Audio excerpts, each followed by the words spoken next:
There are heritable characteristics in psychopaths. Psychopaths don't really seem to feel any remorse for what they do. They struggle to have empathy with other people, and they can be very callous. They can do things and not really feel sorry for them. They don't have the connection between the prefrontal cortex of the brain and the amygdala that the rest of us do to identify things like disgust, fear, anger. Psychopaths don't really interpret those signals in the same way.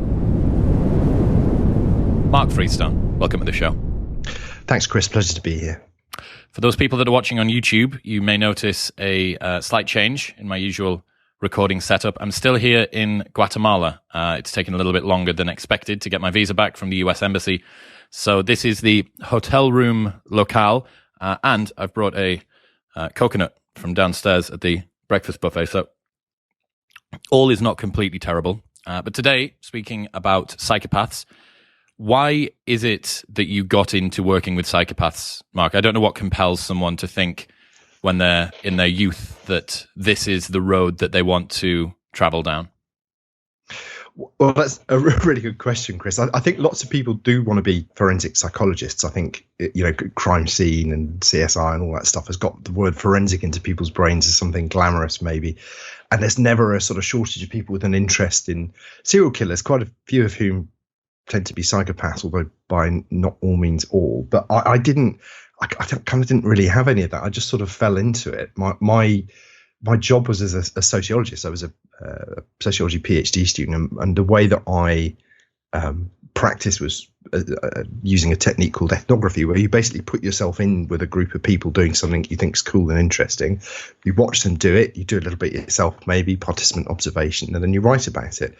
And my PhD was on anti-globalization protest, which is miles away. But just as I was finishing, the local mental health trust opened a new wing in Rampton Hospital, which is one of the 3 maximum security mental hospitals in the UK, for people that were called dangerous and severe personality disorders. So that means basically people who are psychopaths or people who have very, very complex and usually high risk personality disorders such as antisocial or borderline personality disorder. That means that they're at risk of committing a crime. And the opportunity came up to do an ethnography there. And I was like, yeah, that sounds great. Cool. Sign me up. What's a psychopath? And I just sort of stuck there. So I really did honestly fall into it. And I think early on in my career, I was a little bit kind of running from pillar to post, being manipulated, confused, and not generally getting the whole thing. But with time, it sort of comes, I guess. Was there a harsh learning lesson early on in your career? Did you, with wet behind the ears and naive, was there anything that you came up against? Definitely. I think two classic ones is, first of all, psychopaths are very manipulative, so when you meet a psychopath for a short space of time, you often experience what we call a glib and superficial charm. So I often say to someone, if you had to have a 10-minute conversation with a psychopath, you probably wouldn't notice anything untoward. You might actually find them quite warm and, pleasant and certainly charming, because that's part of the disorder. I think it comes from the way that psychopaths learn about other people by observing what other people respond well to, but without having that sort of sense of wanting to please others, but simply aping the behavior that they see around them.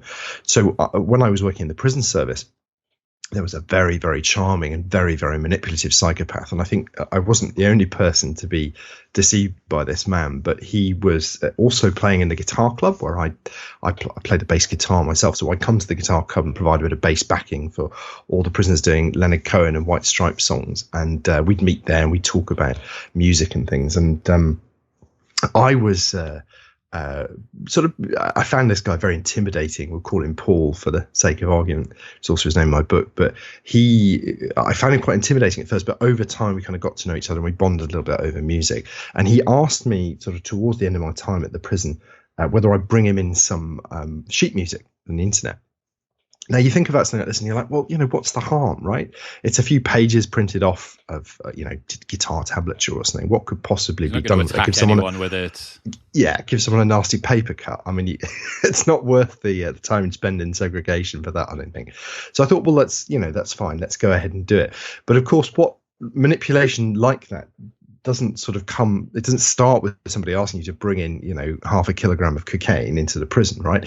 It starts with little things like that. So as it turned out, I brought the sheet music to the prison and left it in my car because I had other things on my mind. I think I also had this sort of twinge of conscience at the last minute, like maybe this isn't such a good idea. And then I had to spend some time away from the prison. When I came back, it turned out that not only had Paul been manipulating several other members of staff in many ways, but he was actually having a sexual relationship with one of the female officers, and it had all come out. And I think, you know, that this sort of thing happens from time to time, but the problem was that it was quite clear that other officers were aware that this was going on but hadn't said anything. And when you have that kind of collusion where everyone's supporting the manipulation to take place, it really is quite worrying, because it means the person at the center, the psychopath in this case, has fingers in virtually all parts of the organization, and everything's very compromised. So once you have that happen, Paul had to be transferred out, and the prison officer lost her job, and was quite lucky she wasn't in mental health, because otherwise she would have been possibly accused and convicted of sexual abuse. So that's one aspect. Manipulation is constantly, you know, right there when you work with psychopaths. The second thing is that not everybody who's a psychopath is necessarily rock hard, scary, and manipulative. Some of them are really, really quite vulnerable, and you often find yourself getting into the state of feeling sorry for them, or feeling what we call a sort of heart sink, where you look, oh my God, this guy's had such a terrible life. And it's usually with the younger men. I'm a dad now, and I think I may have had a bit of a dad-like impulse at the time. That, oh, look at this guy, he's had a terrible life, and all his rage is directed inwards. But the thing is that even when people are not outwardly aggressive and difficult like Paul, but maybe like someone like Danny in my book, where he just constantly harming himself and can't really see the good in himself, the problem is that can actually be quite bottomless, that lack of self-esteem, that lack of an identity. And if you start pouring empathy into it, which I did initially, and a lot of staff I think never actually stop, it just keeps being drained from you. You never reach a point where that person has filled up with the empathy and the love that they need, because they haven't been able to change the way they think about other people fundamentally. So those two things sort of, you know, riding the line between being alert to the fact you're being manipulated, but also trying to give an appropriate amount of empathy and sympathy. That's what makes the job really, really, really, really challenging. And I think part of the reason that we were never able to fill all the nursing and the doctor and the psychology posts that we wanted to make the program a success. But there you have it. Are there different types of psychopaths? I know that in narcissism you have grandiose narcissists and vulnerable narcissists. That's right, yeah. Is there any sort of equivalent in psychopathy? I'm very glad you asked me that question, Chris, because this is my current thinking about it. Because I think if you look at Paul and Danny, so we have somebody who's got a history as a sort of drug enforcer. He killed a man, but he didn't do it directly. He got other people to do it for him, and then plausibly denied. That was the manipulator guy. That's right. Oh yeah, as is his character, evidently. Absolutely. Killed him with some guitar sheet music. Or got someone else to kill him with guitar sheet. I don't know. And then you take someone like Danny, who has a much more sort of personal crime, where he forms a sort of healthy relationship with the local priest, and then when he thinks that the priest is rejecting him for his ideas, he stabs him in the back. It doesn't kill him, but it's a really horrible thing to do to somebody who's trying to help you.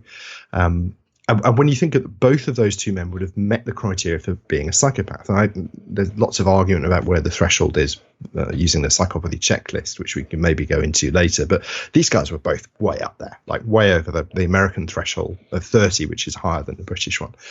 And to say that those guys are both defined by being psychopaths is, I think, totally unhelpful on a number of levels. And this debate actually goes back a long way to the 1940s and 50s, when Herv Cleckley first published his book on The Mask of Sanity, How to Identify a Psychopath. And he there was a debate in American psychiatry about the fact that actually there were two kinds of psychopaths. There were people that we would call a psychopath or understand a psychopath to be, who always have this sort of, it feels like a characterological element. And when I say that, I mean that they were sort of born that way.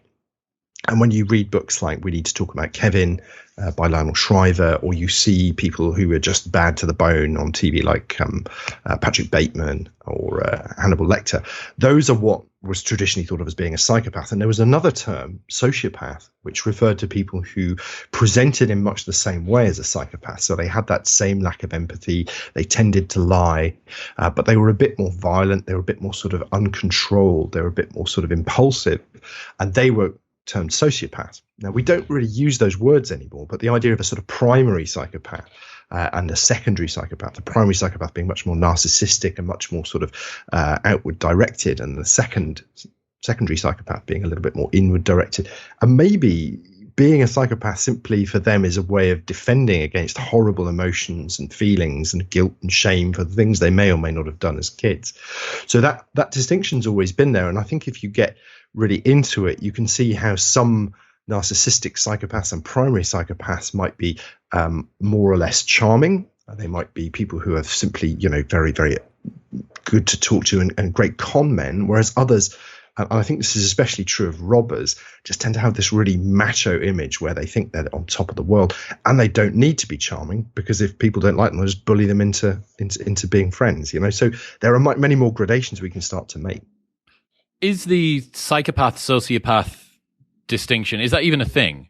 Is that just bro science, or is that used as terminology? Sociopath was used, but then when the Americans published their DSM-4, the way that they diagnosed mental disorder, they included, in 1983, they included something called antisocial personality disorder.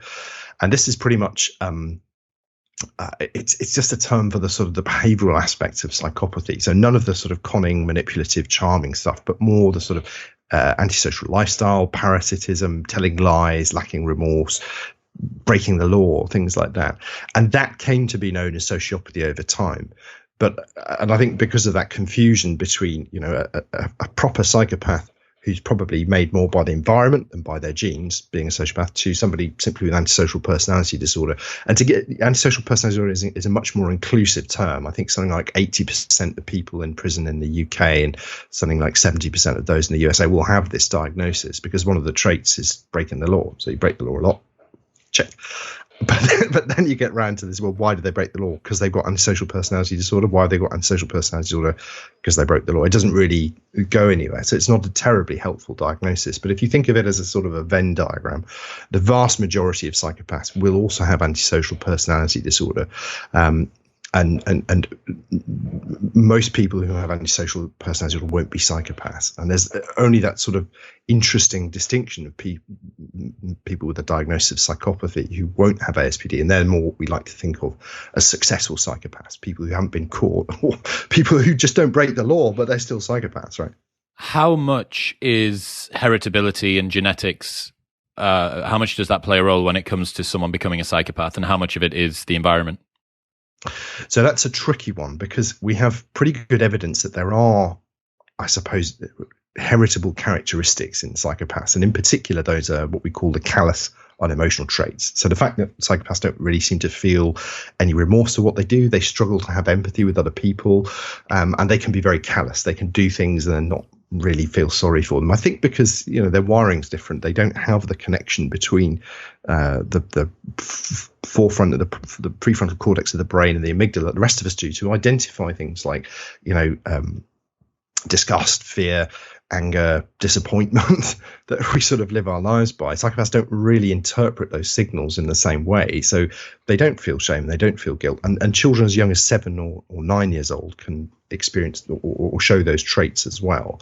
But of course, a large proportion of them won't then go on to be psychopaths. I think only about 40% will ever progress to a point where they have something like enough traits to be diagnosable as a psychopath. So it's not the whole picture to say it's just genes. And then there's these wonderful cases like James Fallon in Professor of Neuroscience in Stanford University, successful career. I'm very interested in psychopathy himself. I wonder why.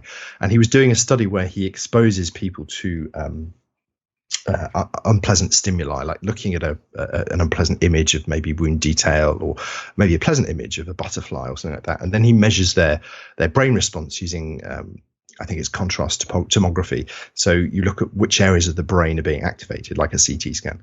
And then you look at particular areas of the brain corresponding to how people are, with the stimulus that people are receiving. So if you give a psychopath an image of I don't know, a war zone, and you gave the same image to someone who isn't a psychopath, the psychopath will show much lower levels of neurological activity in response to that stimulus because they don't recognize it as something that's necessarily bad. So Jim's conducting this experiment, and he has a lot of clinical psychopaths for his experimental arm, and he's looking for some people for his control arm, and he's struggling because he's used up all his grad students and he hasn't properly advertised. So he's like, well, I'll just scan myself and then, that'll be fine. And then he's looking through the results of the trial, and he finds in his control arm a brain scan for someone who really looks very, very psychopathic. There's virtually no brain activation. He's written a book about this, which is really interesting. And the scan's in the book, and it's terrifying. This person's completely psychopathic. He's like, oh my God, have I got this wrong? Is this person definitely in the control group? And he looks at the scan, goes to his master key where we see all the people who are taking part, and he realizes that this is his own brain scan. He is functionally a psychopath, studying psychopaths at Stanford University. He's got a wife and kids. He's got a very successful career. And he thinks about it, and he thinks, well, actually, when I really think about it, I struggle with a lot of the roles that I play in life because I don't see why I have to do. I don't see why I have to be a good dad. When people come to stay at my house, I just think, why am I letting you eat my food? It's my food. Get out of here. I didn't invite you. Who are you anyway? And these kids are. There's also a little video associated to promote the book, and his kids are like, yeah, dad can be difficult.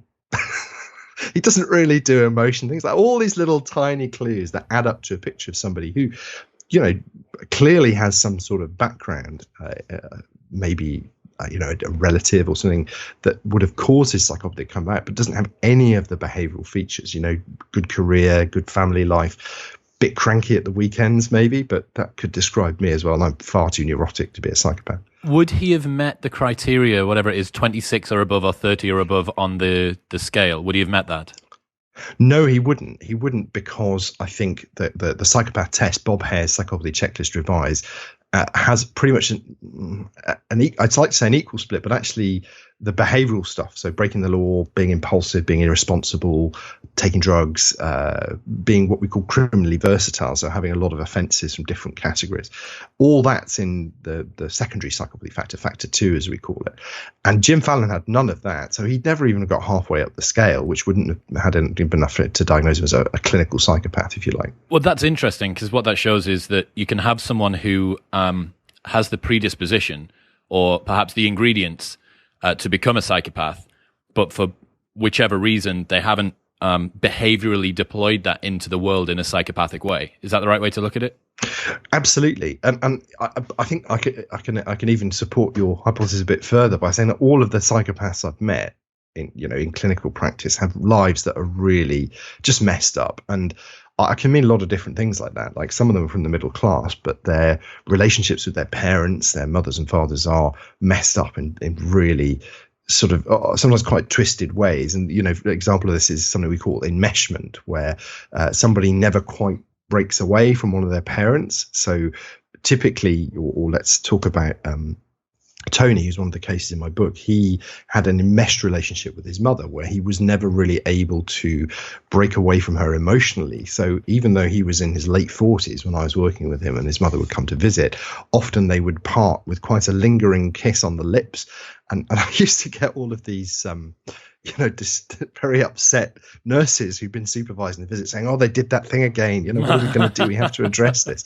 And sort of, visits in hospitals are quite sacred, so we can't mess with it, but it really did freak people out. And the way that he seemed to sort of function or do the things he did just to sort of please his mother all the time was really interesting, in the way that it sort of overrid his own personality. It meant that his own personality, who are you, Tony? And he would really struggle to answer that question as well. He was a very good con man. He was very psychopathic, but none of those things really make a person who they are. And I think one of the reasons that he was such a good con man is because he could play any role, because he wasn't really playing a role. That was him. He lacked a sort of, I'm Mark, I'm an academic, I'm neurotic, I do very strange things in my spare time, like read and write about psychopaths. That's who I am. But for Tony, there wasn't that sort of core. He didn't have anything that wasn't the slick con man. Yeah, there's that's no really concrete strange sense of self, is there? He's very, very malleable. If you were to If you were to design the childhood to activate the psychopathic genetic tendency, what would you have happen to a child? That's an interesting way around of asking it, Chris. But I'd say you've got a lot of options. Unfortunately, you've got. Let's start thinking about someone like Tony. Where does enmeshment come from?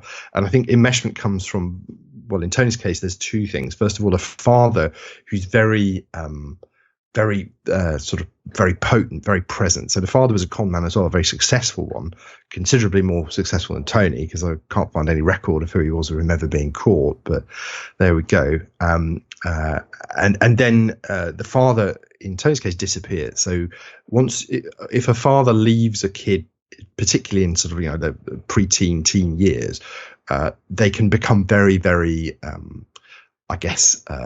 embedded in the kid's memories as like a perfect dad. Yeah, they didn't stay around long enough to fuck it up, basically. So in that case, the relationship turns very much towards the mother, because that's the only parent you've got left.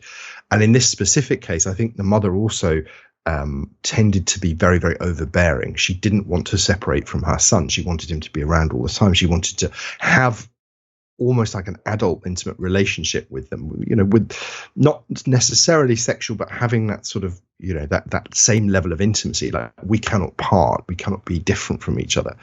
And if you look back at some of the early psychoanalytic writing from sort of the 40s, 50s and 60s, this is all very much identified. Very strong patriarchal figure, and potentially like overbearing, over-enmeshed mother as well. Lots of people talk about Ted Bundy as being a sort of nice. I was literally about to say the same thing, because his mother was still at the trial, had this sort of angel boy, my beautiful, perfect child vision of him.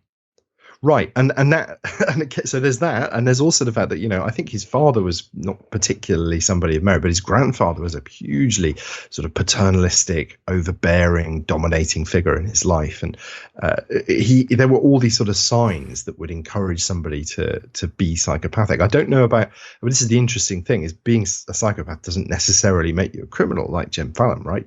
What pushed Bundy to commit his crime specifically is a different question, but certainly being a psychopath and not having that same level of moral restraint could make it easier for you to commit crimes like that.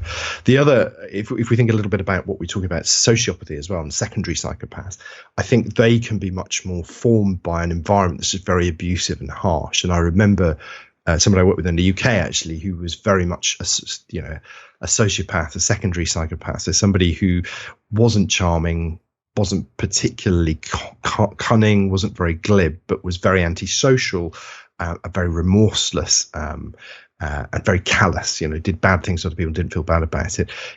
He recounted this episode that still stays with me. He's not in the book, but he's just a very interesting character. And he was 12 years old, and he was his dad was very dominant, but and his dad wanted him to be tough, so he gets into a fight with some older boys, and this guy was, even in his 40s, very cheeky and sort of liked to push boundaries. So he probably said something a little bit out of his station. So much older boys chase him alone down the street, and he knows he's going to get everything beaten out of him if he stays around. So he runs home, bangs on the door.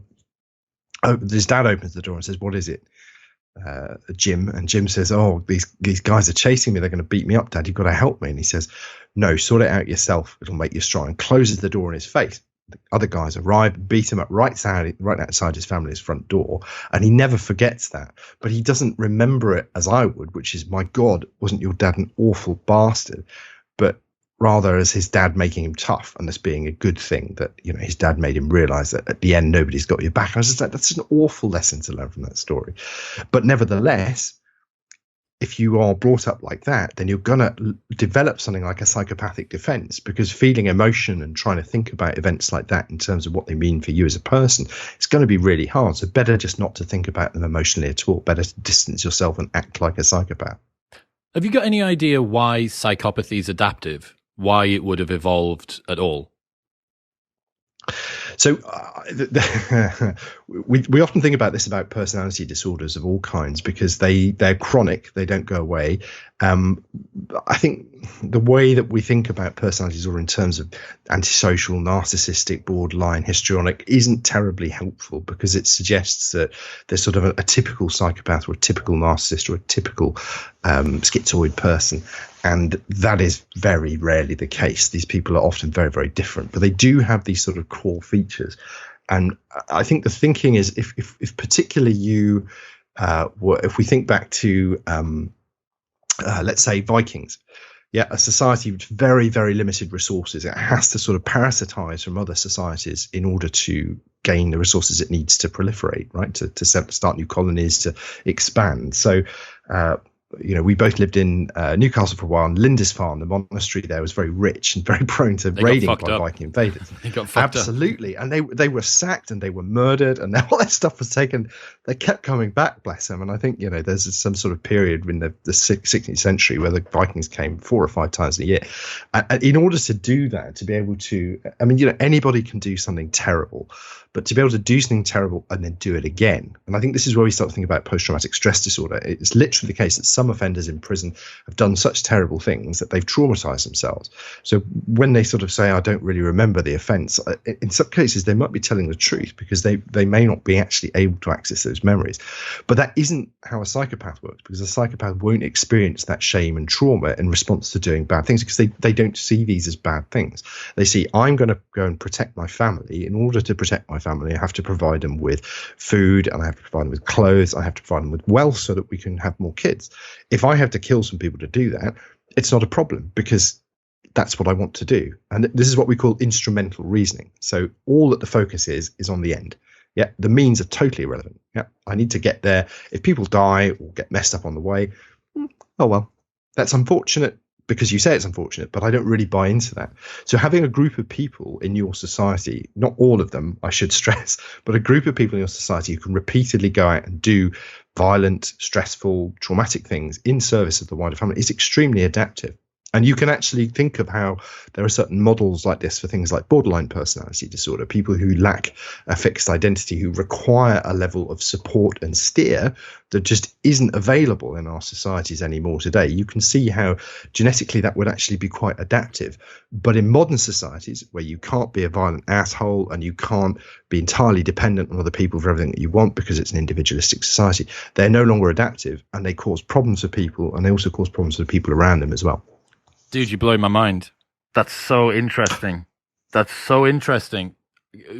So if you were to think of a typical tribe, your Dunbar 100-person tribe or whatever, as like a football team, you need a goalkeeper, and your goalkeeper has a very specific role to play. Now, the team wouldn't work if everybody tried to be a goalkeeper. Now, the same thing is happening here. So I had a really good discussion about narcissists a couple of years ago. And in that, it was basically suggested that the social ecology constrains narcissism, that if you have too many narcissists, it becomes so chaotic within your tribe that it can't continue to work. So not only do you have social norms which restrict sort of narcissistic tendencies, but narcissists are probably killed at a higher rate than non-narcissist people. And I'm going to guess that psychopaths, it's like a high-risk, high-reward strategy of existing. So you're more likely to die, but you're also more likely to become the billionaire or the chieftain of the tribe or something like that, which is a lot of the time why people point the finger at presidents and say that they're a psychopath. So, but that's so interesting to think that individually as a person, psychopathy, whether it's adaptive or not, is kind of up for debate. But for the tribe overall, having a few psychopaths, or maybe 1 or 2 psychopaths per group, is actually like having a very specialized weapon or a tool that you can deploy into certain circumstances. And then if you scale up to the size of, the Vikings, I don't know how big that was, but I'm going to guess perhaps in the thousands, you may be able to condense down a longboat of 30 psychopaths with a couple of non-psychopaths, and you can send them over to Lindisfarne to sack them and come back. That's so good. Yeah, I think just to add to that, the other thing about psychopaths is they have terrible risk-reward reasoning, particularly socially. So if you play a game of poker with a psychopath, they'll continue to bet outrageously based on very, very bad cards. And I think that's really interesting that psychopaths are such good con men in some cases. They can actually carry that off. They can play brag very effectively. But if you have somebody who can't make those risk reward calculations, think if I go off to Lindisfarne, they may have got Ys and stationed, Celtic soldiers all the way around the edges, and we're going to go there and we're going to get fucked up. They won't think of it in that kind of way. All they'll be focused on is the potential reward. The risk is irrelevant to psychopaths. We've shown this again and again in research literature that they just don't, they don't factor that in. And also, if again, I was talking about trauma. If psychopaths come back from these raids and they're not traumatized, they can just go out and do it again and again until they're all killed off. And I think with the example you were using of narcissists, again, there is sort of like, a sense of maybe a critical mass, or maybe a point to which those kind of traits are valued by a society, but only up to a point. You can only be so much of a narcissist before it becomes intolerable for society. And I think that changes over time. I think the amount of narcissism that we'll accept shifts quite a lot. I'm not necessarily so I think about narcissism as a clinical condition. And when I read stuff from the United States about there being an epidemic of narcissism, I've recently written an article that got quite a lot of attention that says it's not helpful. I think you've someone got that to likes really to take selfies and post them on Instagram. We're not talking about that. No, because we need to draw a line between. I think we all need a bit of what's called narcissistic supply. We all need a little bit of telling that we're good people, that we've done right things. Yeah, that we're important, right? And if we don't have that, then our self-esteem drops and we feel terrible. And narcissists, particularly grandiose narcissists, don't have that need at all because they're so absolutely convinced that they're right, that it's it's a sort of a non-issue. So, like with psychopathy and narcissism together, and there's a lot of correlation between the two, I should say. So, a lot of the sort of more grandiose narcissists can also have psychopathy, and vice versa. I think there is a limit, and I think that if we think about Steven Pinker's work on the reduction of violence in societies over time, these aren't societies that value the traits and the qualities that psychopaths have, but I'm sure that there were such societies at many stages in our past. Who was that guy that tried to get someone to buy the Eiffel Tower? I do know who you, a French comment some time ago. I do know who you mean, but that so someone like Tony, that's an old con, selling off old wonders of the world or structures that have had quite a few years on them and plausibly could be ready to be decommissioned and replaced with something better. That's one of the oldest cons in the book, is you try and attract investors into this great opportunity, and you're basically selling the Eiffel Tower to someone who's gullible enough to believe that it could be up for sale. And that's all about the graft, right? That's all about how you present yourself as a plausible salesman. So someone like Tony in the book, he's got the best suits, he's got his own bank, he's got a chauffeur, he's got a stretch Mercedes Benz, all things that he's obtained through very dodgy means. But nevertheless, when you start signing checks from your own bank, people start to pay attention. And if you've seen enough, and I think with Tony's case, he'd seen enough from his dad about how you get people to buy a con, it's very difficult because this is what I don't want to get too technical. We call this malignant pseudo-identification. So you see what somebody wants in a situation. You learn from watching other people in the same situation fall for the con. And you think, why do they fall for the con? And you're not thinking emotionally. You're thinking they fall for the con because they want this. So if I can promise that plausibly, then I can pretty much take them for everything they've got, because once I have them believing they're going to get, a 10,000% return on their scrap of the Eiffel Tower, that they're finished, because the psychopath will keep doing that scam over and over again. I worked with a guy who posed as a police officer, and he would go into people's flats and offer to move their jewelry and money to a safe place in the flat.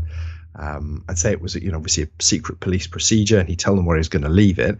He'd take it, put it all in a police marked bag, and then walk out of the house, and then tell them to check after he's gone it was all there. But of course, when they checked, it wasn't there, and he wasn't a police officer, so there was no way they'd track it down. And that isn't a particularly complex scam. But what is amazing is the fact that he had something like 600 instances of the same scam on his rap sheet, like 600. It's just unbelievable numbers of sort of cons that have gone down in this guy, and how good he must have been to be able to identify people who would fall for this and carry it out again and again and again. So it really is quite a sort of remorseless rate of success once they get the graft right, What's interesting to me is that psychopathy, perhaps for a long time throughout human history, let's say maybe the last 10,000, 20,000 years, has been pretty useful. And then for the last 100, 200, 300 years, it's now no longer adaptive. it's now a big problem. And it's strange that we may have like culturally competed psychopaths out of their place in society. Well, I wouldn't go too far with that. I mean, I think there's still a lot of places where psychopaths can flourish to a degree. I think the difficulty is that we have to think a little bit more carefully in the way we define psychopathy, and particularly about whether things like aggression, violence, and antisocial behavior are necessarily part of that.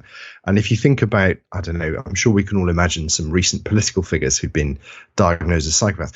Are they aggressive? Are they antisocial? I mean, they're very self-serving, I'm sure, but those descriptors don't really define them. So we need to think more crisply, I think, about what it is that makes a psychopath. And we need to do that without thinking about behavior, because the factors that drive behavior are very, very complicated.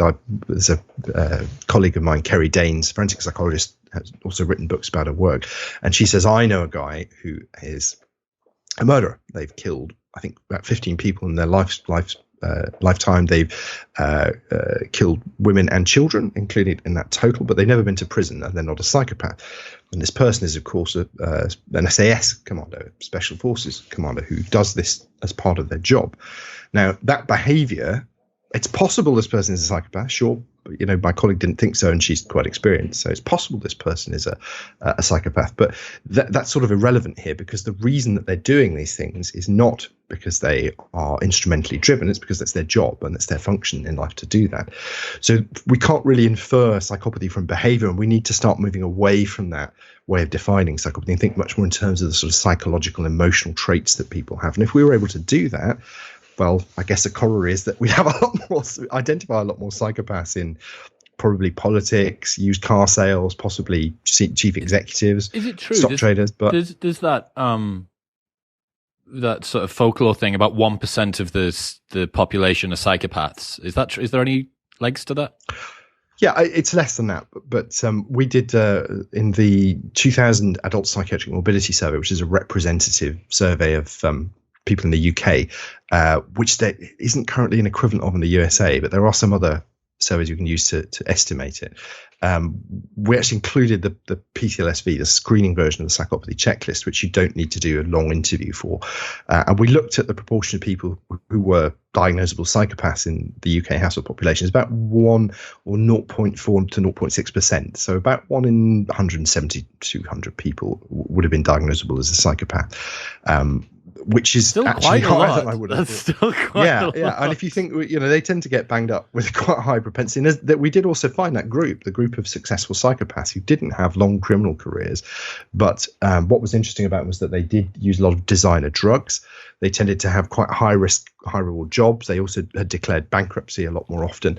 And very interestingly, their annual average household income was significantly higher than people in the general population. So they were successful, like more successful than not just getting by, but actually flourishing, give or take the odd bankruptcy. High risk, high reward, man. High risk, high reward. Why is it that there's so few female psychopaths? Well, I think that's sort of that part of this is recursive. Like if we are judging psychopathy on the basis of behavior, male men are more antisocial. There are more antisocial men. There are more men who go to prison. There are more men who meet the criteria for juvenile delinquency, for criminal versatility, for poor behavioral controls, and therefore there's sort of a bias factor in using something like the psychopathy checklist, because we use a lot of behavior that's just more typically associated with men. There are female psychopaths. In my book, I talk about Angela Simpson, who presents, you know, very much as a really seriously high-scoring male psychopath. What does that mean? So that means that on the psychopathy checklist, she would score in the mid to high 30s. You know, there's very few of the items that she doesn't hit. Very glib, very superficially charming, very manipulative, because she manipulates a disabled man into her apartment on the premise of sex and then tortures and brutally murders him over a long, long period of time. So it's a really gratuitous, unpleasant offence. And I think actually when Phoebe Waller-Bridge was starting to think about killing Eve, she wanted to start thinking about a psychopath. She saw these interviews on TV and she was like, that's amazing. And that's really, really masculine presenting psychopath traits. And there's a sort of, it's a literature that sort of how people think about female psychopaths, that there isn't really, there isn't really a sort of clinical basis for. Like, we don't have a lot of female psychopaths, so we're kind of guessing here. But people think of female psychopaths as more emotionally aggressive, using people as cat's paws, something like dangerous liaisons, where the Marquess uses people around her to do the dirty work, so she can manipulate people, but can do it behind the scenes. That's sort of the archetype. But again, if you were doing that successfully, you wouldn't necessarily get caught for it. And secondly, of the 2,000, we commissioned like 2,000 beds for male psychopaths in the UK in dangerous and severe personality disorder, and then 40 beds for women, of which 15 were only ever filled, and a lot of the rest were just decommissioned. So the profile of women who we would be able to use as, say, a research population as female psychopaths is very, very small, and we don't know enough to sort of say, well, the archetypal female psychopath is like this. The evidence that we do have is that psychopathy tends to be invariant, but then you can't have behavioral invariance, and one of the behavioral factors is aggression or antisociality, for example, because we know those are biased towards men.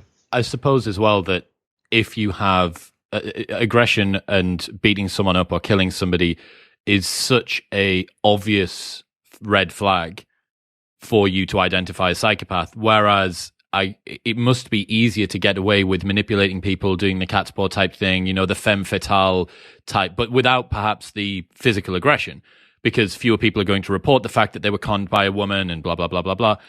So yeah, what you're saying is, if you are going to be a psychopath, make sure that you're a woman first, because it's going to be easier on average to get away with it. But explain the story of that lady, because that was really surprising what she did to that man.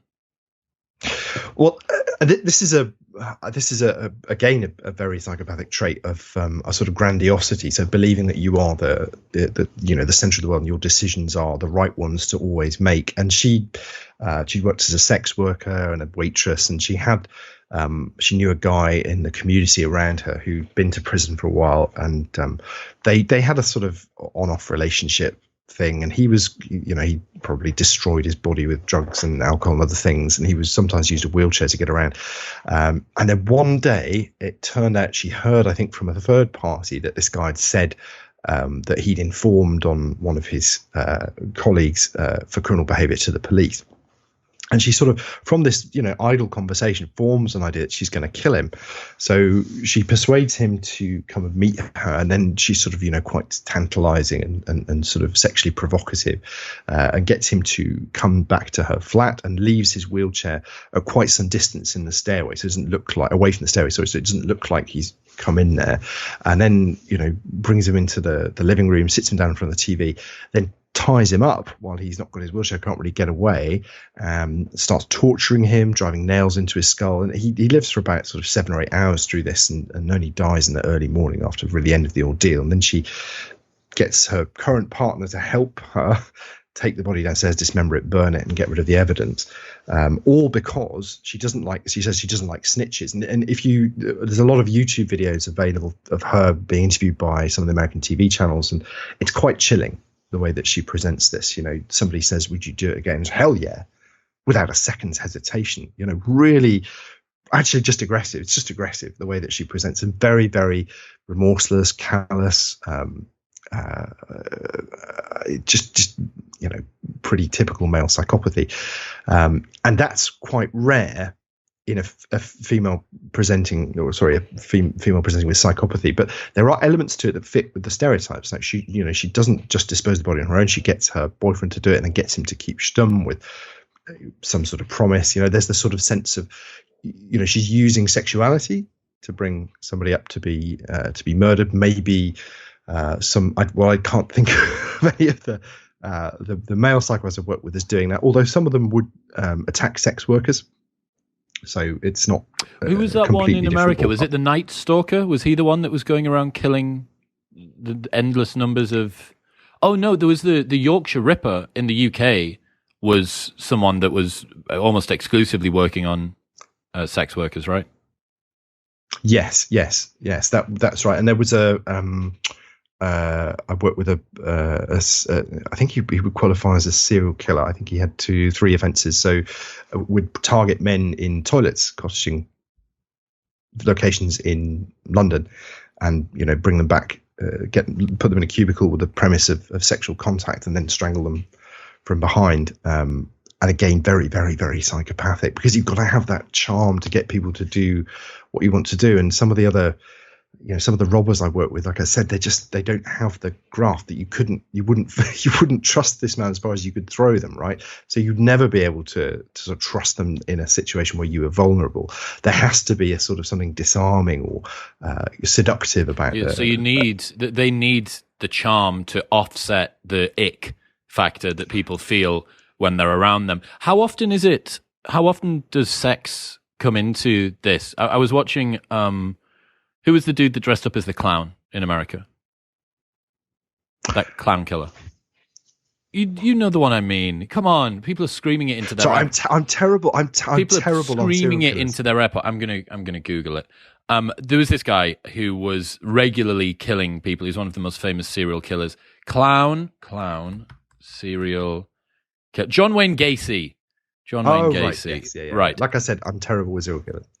So, one of the things that it seemed like he did was he seemed to be sexually attracted to some or many or all of the boys that he killed. It was mostly guys that he killed, might have been exclusively guys that he killed.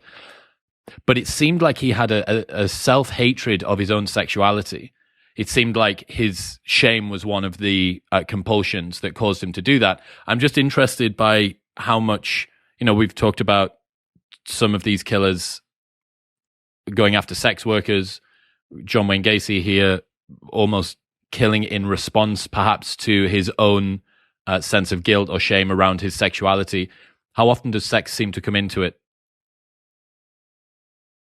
So, that's an interesting question. I guess I'm just hesitant to say that psychopaths have a particular pattern of offending behavior, because they, it really, the range of offences we had in somewhere like Rampton was very, very broad, and it included child sex offences. But one of the interesting things about Rampton was that nobody in a hospital, you don't disclose people's offences, so nobody knew what anyone else had done. So we had this really interesting dynamic between two old friends who were guys who were in their 50s when I was there. So, 20 years ago, they'd be quite old now. And one of them was a child sex offender, and, very sort of overweight, not particularly appealing person, but his best mate was someone called Tony or something. And Tony was in the hospital because he killed and dismembered a child sex offender. And it was really interesting that these two had such a sort of positive dynamic that they, didn't know, simply because they didn't know each other's offences. So a real range of men in this same ward with very, very different offences. And I think the thing about it seemed to be that where there was a sexual element, psychopaths are quite sexually promiscuous. They don't kind of have maybe the same scruples or strong feelings about what their partners should be or look like that the rest of us do. So they tend to be very promiscuous, but they also tend to target partners in a way that would suggest like a sort of marital type relationship. So they don't just sort of randomly go off and pull people and, have sex with them and then leave them. They tend to try and pull people into a more intimate relationship, but only with the goal of satisfying their needs for comfort, intimacy, and perhaps also, things like money and safety. So you live with someone because they're your partner, but not because you're really interested in ever having a long-term relationship, simply because they are meeting your immediate instrumental goals. So this means that sex becomes quite a sort of currency for psychopaths, which is something I would say. But the thing is, then the criminal justice system gets very, very black and white about what exactly takes place in the index offence. And if someone then kill them, it's likely that the Crown Prosecution Service would go for just the murder as the crime rather than murder and rape, because then you've got two cases to build, two charges to consider, two lots of evidence. You just go with the murder.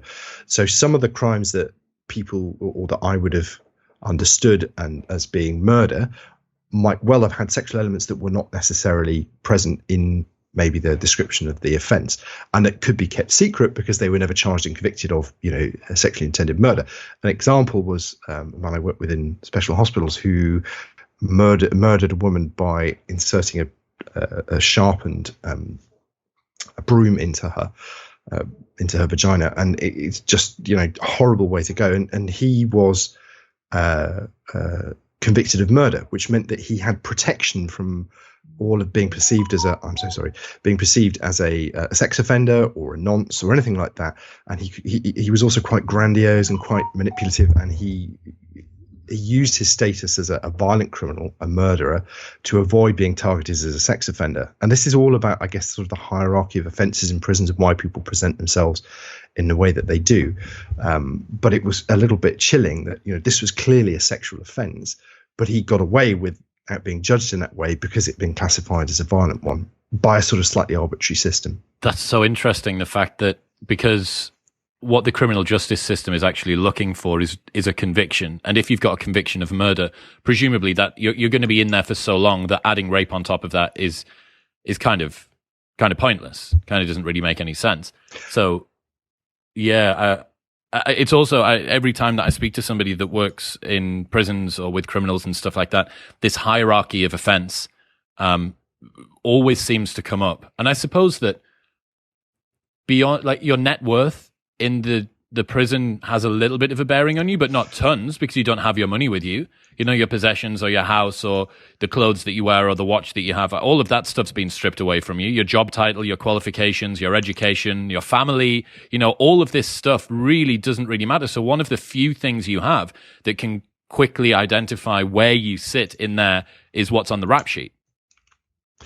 Absolutely. And this leads to, these very bizarre hierarchies where often, as I said, sex offenders are at the bottom. Yeah, they are vulnerable prisoners. Often we spend a lot of time and sort of thought in the prison service protecting them.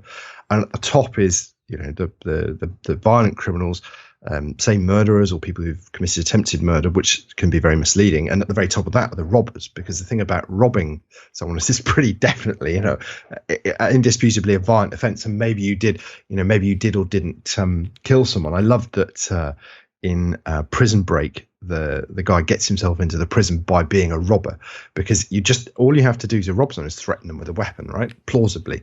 So you walk into a bank with a gun, make some sort of unspecified threat, you're a robber. And that that goes a long way from sort of somebody who is maybe a serial robber who targets people very aggressively and looking for an excuse to harm them, to someone who makes a sort of botched attempt because they're a drug addict to hold up a convenience store or something and is busted and charged for a very serious violent offence. Very, very different. But robbers, the group of robbers contains, for example, a lot of psychopaths. Has anyone tried to cure psychopathy? Yeah, a lot of things have been tried, Chris, but it's a pretty sad tale. There's in the 60s and 70s, they got quite experimental. They tried things like naked encounter therapy. They tried LSD. What's naked encounter therapy? So you take off all your clothes, and this was specifically targeted for psychopaths. You take off all your clothes, sit around in a room together, talk about your life, your offending, and there's sort of the idea, I think, behind it was that if you strip off all the sort of social expectations, you find that at heart it was society that made psychopaths bad, and then you put them in a sort of primal situation, they'd be much better to each other, but they weren't, and curiously enough, it actually made them worse or more likely to be convicted of a violent offence after that. So total failure on every point. Isolation tank therapy, and there have been a few like well-meaning but misguided attempts to use like less directive forms. So Ashworth Hospital had a personality disorder ward which had quite a few psychopaths on it, and the staff tried to give them a little bit more freedom, and I think the staff somehow got the wrong end of the stick about what appropriate freedom was for a psychopath. And there was one of the patients who was there on a transfer said that there was, or accused or told the hospital authorities that there was a girl being groomed by the ward patients to come onto the ward and be used for sex and other terrible things. And they alerted the hospital authorities, and there was an inquiry which found that basically the staff had allowed themselves to be completely manipulated out of the ward altogether. So there's also an interesting lesson there about putting a lot of psychopaths together in one place, which maybe we hadn't learned by the time of DSPD. Who is one of the scariest psychopaths that you've worked with? So I think thinking about Paul, I mean, he was sort of scary in the sense of interpersonally, you wouldn't want to be with him for any length of time, because he might try and manipulate you, and he just might try and bully you, and that sort of constant sense of threat, the idea that there might be other people on the ward, everyone from patients to prisoners to prison officers might be working for him on some capacity. That's a very scary thought as well. You're never quite knowing who's on your side. But I think that there are other characters who are slightly more sinister than that, characters that you really don't get to the bottom. And there was a patient I worked with in lower conditions of security, but who'd been up in high security for a long time. And he was someone who just seemed to be wired very, very differently. And the way that his wiring worked was that he was deeply unpredictable. So you could talk to him one day and you'd have somebody who was quite pleasant and engaged and interesting. And then it wasn't necessarily like hour to hour, but certainly day to day, he could switch into a very, very aggressive mode where any questions made, why the fuck are you asking me that? And you still thinking of the guy from yesterday, so you didn't know where this new guy came from. And his offending history was very complex, and there was a murder in his history and several other attacks on people, and some of it may have had a sexual element, but it was again very difficult to tease out. And if somebody's not willing to work with you to think about sort of the psychosexual aspects of their offending, you're never going to get to the bottom of those things. And I think let's call him Trevor. So Trevor A, the pleasant one, often dropped hints that he was ready to talk about this stuff, and then curiously enough, Trevor B would show up the next day and tell you to fuck off, and that would sort of be the end of the discussion, at least for the next year, until Trevor A appeared again. But I think this was a case that really affected me, and maybe I'm not describing it enough, but that inconsistency, it used to give me nightmares. Like I used to have nightmares where either he was killing me or I was killing him, because working as a clinician with someone like that, you get very, very frustrated and confused, and it's difficult to organize your thoughts because you don't know who's going to be presenting you opposite. So I think that's sort of when somebody's deeply unpredictable. If somebody's predictably nasty, that's actually okay. But it's like, the sort of how trauma works. If the goalposts change every time you come into work, it can really mess you up quite quickly. And I think that, I would have said, was the case, that thinking of sort of generating a sense of fear and anxiety in me, that certainly did it the most. Yeah. All right, Mark, let's bring this one home. If people want to check out the work that you do, where should they go? I would say, Google me. I've got a university webpage, and you can also find my book, Making a Psychopath, published by Penguin in the UK and Macmillan in the USA. It's a short read. It's not intended to be very heavily academic or anything like that. And some of the characters I've talked about today are in it as well. So I hope you enjoy it if you do happen to find it. All right, Mark, I appreciate you. Lovely to be here, Chris. Thanks so much for having me. What's happening, people? Thank you very much for tuning in. If you enjoyed that episode, then press here for a selection of the best clips from the podcast over the last few weeks. And don't forget to subscribe. Peace.